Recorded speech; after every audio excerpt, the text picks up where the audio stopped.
As the chairwoman of the Education Workforce Committee, I take our oversight responsibilities very seriously with respect to the worker protection agencies within the Department of Labor, evidenced by the many hearings and other oversight actions we've conducted during this Congress.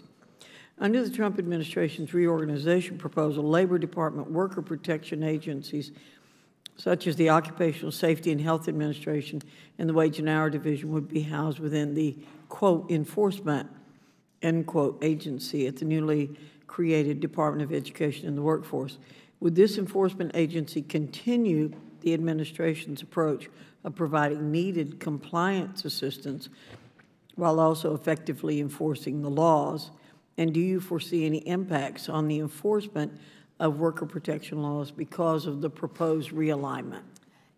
So the answer is there are no changes in direction in terms of compliance and enforcement support, and the goal would be to continue to provide that support at the highest level.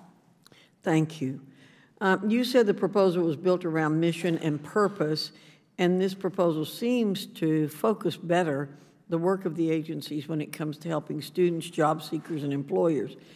By having a seamless approach to programs for students pursuing post-secondary and continuing education in one office and bringing the programs focused on elementary and secondary schools into another, do you expect it will be easier for students, families, school officials, and employers to find the resources and guidance they need to improve or provide a better educational opportunity for students? That's absolutely the objective. Thank you.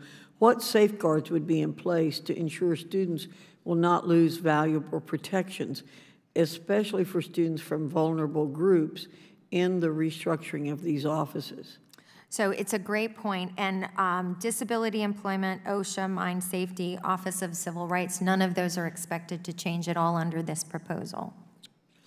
And we appreciate that, and I assume you will want to work with the Congress and the relevant stakeholders to maintain those protections. I think it's important for the administration to assert that. Yes, we absolutely assert that we believe that the oversight responsibilities of Congress are paramount.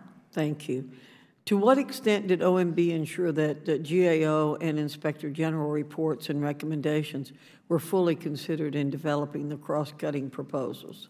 So they were very important in considering the cross-cutting proposals. As I mentioned earlier, reorganization is one tool among many, and we wanted to look at those things where there were known problems and intractable problems that did not seem to get traction without a reorganization purpose. And so much of the thinking really was, you know, where are there places where time and time again has GAO said this is a problem? You've indicated several times that this is right in the beginning stages. Correct. But how does the administration propose Congress address authorizing the government reform plan proposals which require congressional action, if you have such a plan already? So what we are planning to do this summer, so we were genuine about saying this is a framework and a plan, but that we need to engage with key constituencies, especially Congress, but also other stakeholder groups, including unions and civil service representatives. And so over the course of the summer, we'll be working with agencies.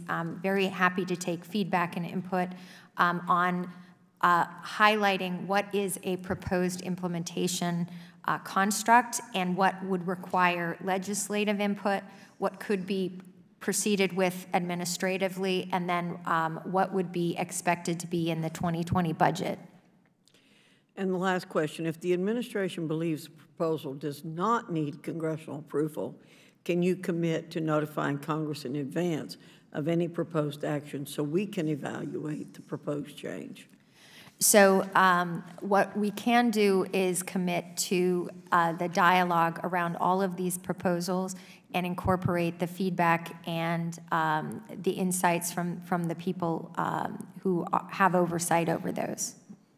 Thank you very much.